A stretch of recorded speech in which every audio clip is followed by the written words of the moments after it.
As City then close the gap on Arsenal at the top of the table. Arsenal away against West Ham on Sunday. They'll go into that tie 2 clear of Manchester City.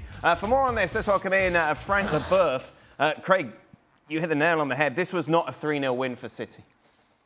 Well, it was a 3-0 win, but it didn't feel like a 3-0 win. Yeah, no. And as I said, before they got on the score sheet, it looked like, Thiago could have put Brentford ahead.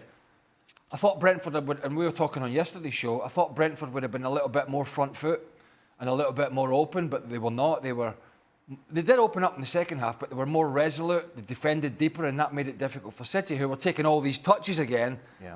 And Shaka was guilty today, got taken off, but there was no space to operate, and it felt like City were almost trying to walk it in, and it took Doku once again to do something a little bit special, albeit he got a bit of luck with the bad pass. It came back to him, but the finish was fantastic, and that sort of got them off and running. Then obviously Haaland bundles one in and Marmoush finishes it off, and it's over to you, Arsenal, who play West Ham tomorrow, your old team. Yep. I can't see it. I can't see West Ham beating Arsenal, but they are fighting probably with Tottenham head to head for the remaining spot. Forest are not out of it, so they have got a lot to play for, but they really lack quality. And although City have piled the pressure on, I'd be surprised if we were sitting here tomorrow at this time and West Ham had beat them. I just can't see it happening. At times during this game, I thought you saw the best of City, but then you see why they're trailing as they are, why they haven't secured this title race, and controlled large spells of, especially early on, up against Brentford. At times, Brentford didn't seem to have a kick, to Craig's phrasing, weren't playing on the front foot. But then you see City defensively. We had those 2 shadow shots. The first, I'm with Craig in that I didn't think much of it. I thought it was a poor touch from Shaka to start with. The second, I am not at all convinced by. That quite easily could have been given. Both could have easily have been given. And had they been given, I'm not sure there was enough to overturn it. So you see this kind of poor defensive side to Manchester City that continue to haunt them all season long. Got away with it today just to keep themselves in this title race. But this is why I think City have shown themselves, at least thus far, to be second best. Frank, Doku's having a lovely time at the moment. Yes, indeed. I was so happy that he was here today, because otherwise, yeah, that was the kind of game that I saw today. That was insane. I was hoping that Doku would get all the balls, to make sure that he can attack and show us some entertainment. But otherwise, the others, I was so disappointed. And thank you, Mr. Doku, to have made my 90 minutes quite okay. But I wasn't happy with City. Yesterday we talked with Craig about the tactic that Brentford will have, and that they would open up and try to play it, but maybe suit Manchester City better. In fact, they had the right tactic where they kind of parked the bus, and City was unable to create almost anything. For me, it's a clear penalty on the first foul on Shaka, because there is a real push, and when you're at full speed, it's you cannot control yourself, and it's a real push from Nunez. But well, it's football, so it's full of other decisions, but whatever. But I really was disappointed by City, the fact that they keep on being so slow on the last third, not having any runs around to make sure that they can do something, and again, they have only Doku who can create something, change the pace of the game. Otherwise, it's very flat. But in fairness, they've put themselves in a position. Okay, they stuffed it up against Everton, and that's why they're in this position where they're sitting, sort of waiting to see what happens tomorrow. But they've manoeuvred themselves without playing brilliantly into the position again. Where if Arsenal, and I don't think it will happen, but if you never know, if Arsenal somehow lose tomorrow, they'll probably win the league. Yep. So it's not, after was it Monday's game or whenever it was against Everton, the position they're in is they've chucked the ball back over into Arsenal's court, and if they lose, Arsenal that is, then City will feel confident about winning 2 games or 3 games, whatever it is, to win the league. Let's just remind you how things stand at the bottom of the table, because West Ham obviously are fighting along with Spurs for survival, so West Ham very much with something to play for tomorrow as well. They won't roll over against the league leaders. Frank, I'm just wondering if what happens today with that win for City psychologically has any effect on Arsenal going into the clash on Sunday? Yeah, it's always a big pressure when you know that you have to win, because it's not even a draw away from home.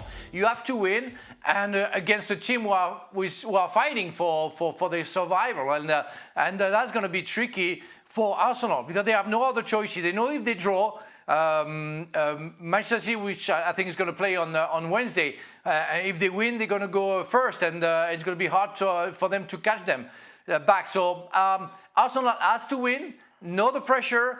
I think they handled it pretty well after they lost against City. Manchester City was for one day first, and because Manchester City didn't play Arsenal, they had a chance to go back in the first position, and they did that, and they handled the pressure pretty well.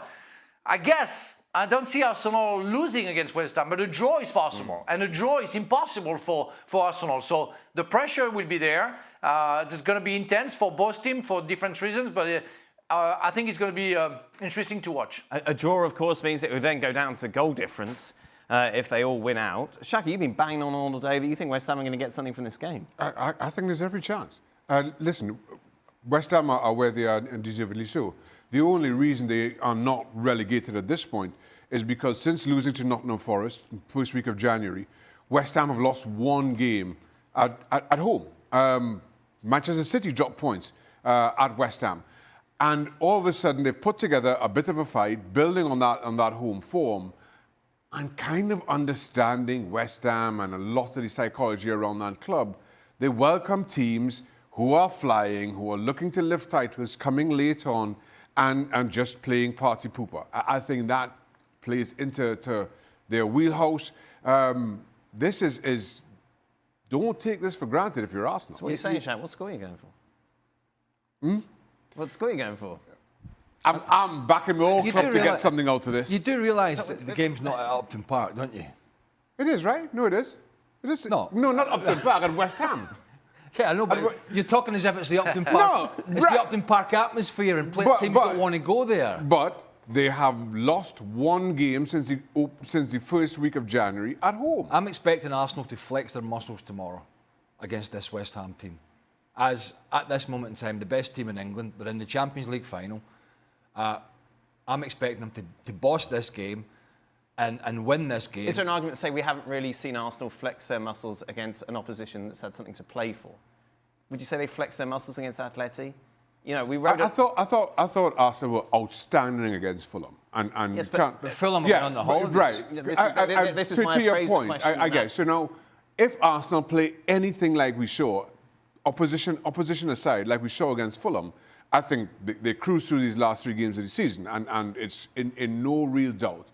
I don't think Arsenal have put together 2 performances like that back to back all season long. So while you take the Fulham result as a standalone result and what it is, there's still question marks as to whether Arsenal can or will do that in back-to-back Well, they games. did flex their muscles in a sense against Atleti. It wasn't in a footballing entertainment sort of way, but it was in a just snuffing Atleti out, who were pretty bad, it has to be said.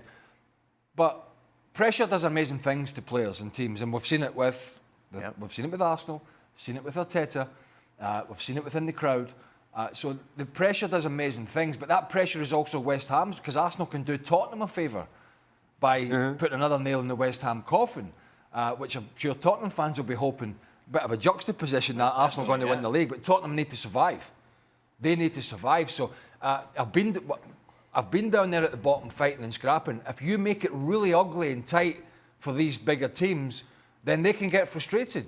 My question would be on this big pitch at the London Stadium, whether West Ham, although Shaq said the home form is better, is whether West Ham have enough about them.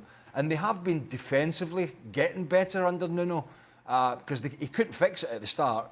They've started to be a bit stronger defensively, but I just don't see enough from them, West Ham, that is going forward. You got an Arsenal win? Yeah, I got an Arsenal win tomorrow, yes. What did you say in the end? He sort of mumbled something. He gave a big. We moved on. We just agreed to move on. We just agreed to move on. He gave a big spiel, and then he realised he was sort of waffling into a West Ham corner. That wasn't quite sure how to get out of. And he's actually gone for it. 3-0 Arsenal, he said. Frank, what are you going for, quick? I'm going for Arsenal. Right. I'm sorry for the Hammers, but I don't see that coming against Arsenal. They need the 3 points. They're going to get the 3 points. They're going to fight for that. Yeah. We'll, of course, be discussing that game on the next edition of ESPN FC. Be sure to join us for that.